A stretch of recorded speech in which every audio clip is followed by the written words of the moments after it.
Good afternoon, ladies. Welcome to Sensei Says, your channel for women's self-defense, spirituality, and motivation. Let's bow in. All right, attention stance, feet together, Kempo bow, Taekwondo bow, and I bow to you, you bow to me. My knowledge is given to you. Knowledge was given to me, and I'm passing it on. So I hope you've developed a strong why. Why do you want to study martial arts? I'm sure you have. If you haven't, give it to your subconscious mind, right? Use your women's intuition. Don't worry about it. When it comes, it'll come. When you have that strong why, you could really get going. You really get motivated. Don't forget, we're talking about internal motivation. So for this week, we want to use what we talked about last week, the fist, the two knuckles, all right? And we talked about the ball of the foot.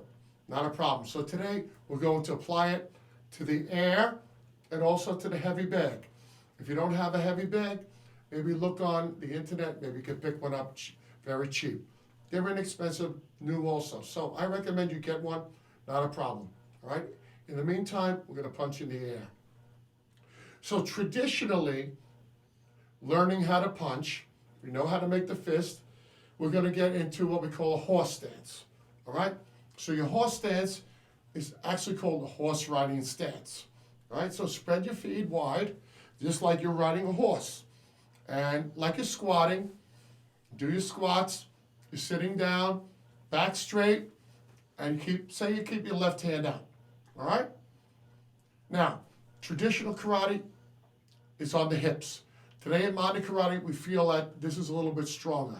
If you're testing for someone like my master, Kwanjidim, he likes it on the hips. Do as the Romans do. Do as Kwanjidim says. He wants it on the hips. You do what he says. All right? You respect. But for here, we keep it up here. So here, we're going to use the push-pull method. Right? So we're going to pull with the left. Notice that the hand is palm up, and when it ends, it's going to be palm down. So we're going to pull with the left and push with the right. So here, and breathe out. Always, when you do your weightlifting, when you do the work, you breathe out. So breathe out, breathe out. Make a noise, breathe out. All right? You can punch head height to the face, to the chest. You can even punch low. All right? So, levels are important. You never want to attack your opponent, the same spot right in a row. Always alternate your spots. Okay, so here, let's do two. So here, two, do three. Now, to develop more power, which I learned in Kung Fu class, which I haven't taken much Kung Fu, but maybe 2 years, all right? They turn the whole body. So here, turn the body, strong.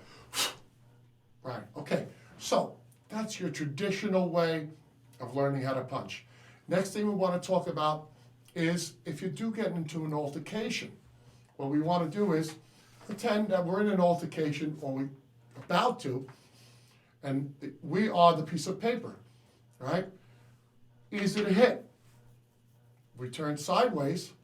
We take all our targets away from our opponent. Very difficult to hit that little spot there, right? As opposed to this. So what we want to do is we want to turn into a fighting stance. Now don't make it so obvious that you're in a fighting stance. So you talk and you see that it's getting loud, and just turn back. Here, so your target's out of the way.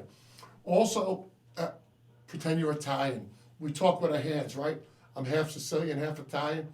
I talk with my hands. Keep your hands up. Well, I don't know what you're talking about. I mean, it's just a little fender bender. I'm very sorry. We'll take care of it. That's what we got insurance for. All right, play the scenario out in your head. All right, keep your hands up. Right? So that's what we're going to do. Now, what we talked about last week, we talked about hitting with the two knuckles, hitting with the ball of the foot. So let's use it on the bag, all right? The heavy bag. You see larger ones, they're all fine. Whatever works for you. So, first thing we do is, out of your horse stance, get comfortable. You can keep your feet on a diagonal, or you can keep your feet straight. I've seen it both ways, all right? So, Take here, your left hand out, and switch and punch it. All right, here. Now, when you're first starting out, just hit the front of the bag. When you want to get good at it, you want to make good impact. You want to penetrate. You want to punch or kick through your target. So here, boom, okay? 2. All right, so that's your traditional punching. From a fighting stance, if you're righty, you want to keep your right foot back so you can generate good power. So here, turn your whole body into it. Everything, ladies, works for you, ladies. It all comes from your hips. All your basic power comes right from here. Turn, boom. Pull back a little bit when you're in an altercation. You don't want to bring this back all the way. You want to keep it up, all right? So basically keep it up. Boom. All right, other side here. Turn. All right, here. Jab. Boom. All right? So that's your reverse punch. Next thing we talked about last week is a ball of the kick, ball of the foot. So here, the right foot, you could do it here, just here. 1 and 2, right with left, but basically we want power, strong kick, here, kill. Right? 1, kill, strong with the ball of the foot. So that's simply what it is. Working, punching, working, kicking. All right? Also, what I'd like you to do is I want you to create a karate diary. All right? Or Sensei says diary, what you do all week. I want you to work at least 5 days a week on this. Could be an hour a day. We'll call it your hour of karate power. Work on your cardio. I don't want you to run 10 miles a day, but maybe 1 mile. Maybe walk 1 mile. Put a couple of sprints in there. Do some push-ups. We'll talk about that. Do some light weights. Eat right. Stay hydrated. All these are part of your success program. Your martial arts career will transcend into your everyday life. Zig Ziglar talked about goals, all right? Success to him, he used the analogy of a wheel with spokes. Each one of these little things is a spoke. If you're missing one, what's going to happen to the wheel? It's going to wobble, right? So we don't want that to happen. All right, so what we're going to do, enjoy your week, work hard, welcome aboard, as Sensei says. Let's bow out, attention stance, Kempo bow, here, Taekwondo, and bow out. Thank you for bowing out, ladies. Hope you enjoyed it, and don't forget, unleash the lioness, unleash your inner lioness, and let me hear you roar. See you next time, ladies.